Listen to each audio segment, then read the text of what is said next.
Hello and welcome. As an AI specializing in modern hospitality operations, I am very pleased to welcome all of you, the students of Europe Hotel School, to your online learning journey.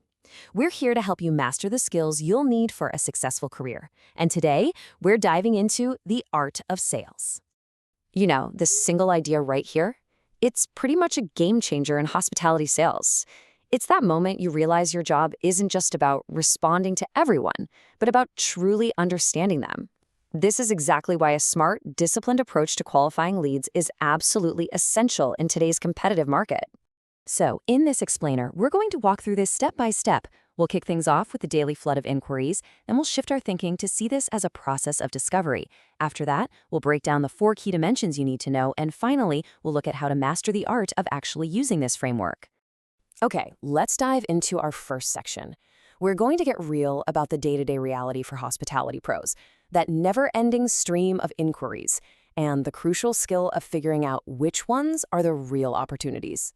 Every single day, your inbox is just a wild mix of everything, right? You've got casual questions about the pool hours sitting right next to a corporate planner who needs a huge block of rooms for next month.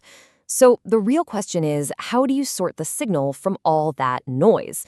The challenge isn't just replying to everyone. It's about developing that instinct to assess and prioritize these opportunities effectively. All right, now let's talk about what lead qualification really means. And this is important. It's not just another task to check off a list. It's a fundamental shift in your perspective. You're moving from being a gatekeeper to becoming a trusted guide for your potential clients. See, at its heart, qualification isn't about filtering people out. Not at all. It's about understanding them on a deeper level. This whole process of discovery helps you figure out the best way to engage, how much attention to give, and where to invest your most valuable asset, your time. This slide really brings that contrast to life.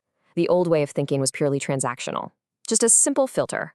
But the new, much more effective way, it's all about building relationships. It's this perfect blend of sharp analytical thinking and, crucially, emotional intelligence. And honestly, that shift is what separates the good sales professionals from the truly great ones. Okay, so let's get practical.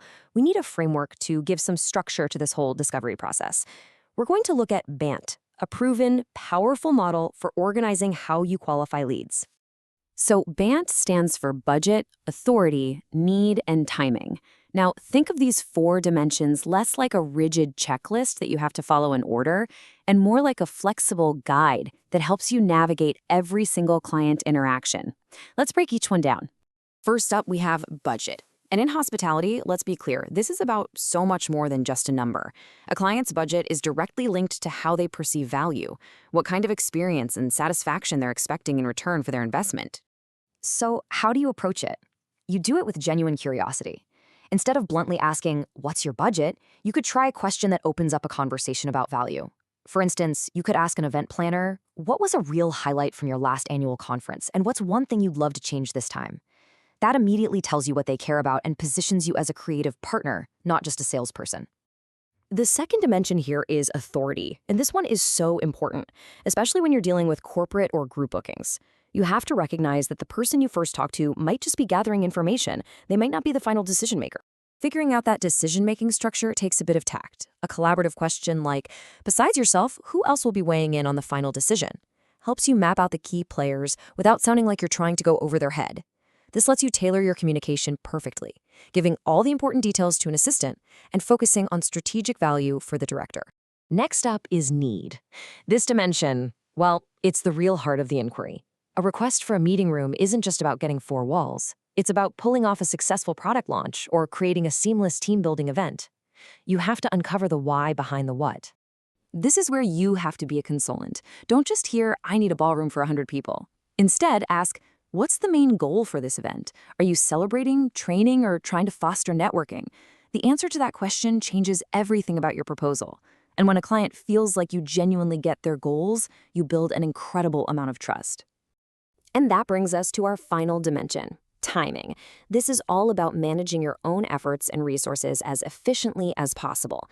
Look, not all leads are ready to book right this second, and that is perfectly okay. The goal is to match your pace to theirs. Understanding a client's timeline lets you prioritize like a pro. Those urgent opportunities, they need a fast response, but the longer-term prospects, they need patient nurturing. A lead who's planning for next year doesn't need a sales call today. What they might need is a helpful article you send them in a few months, which keeps you top of mind as a valuable resource, not just another vendor. So now that we have the framework down, let's talk about how to move beyond it. This is where the science of BANT really evolves into the art of application. See, true mastery comes from recognizing that these dimensions are dynamic and they're all interconnected.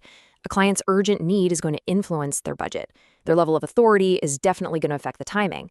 Every single interaction, even one that doesn't lead to a sale, builds your understanding and shapes your hotel's reputation for the long haul. And this right here, this quote brilliantly illustrates the secret ingredient: emotional intelligence.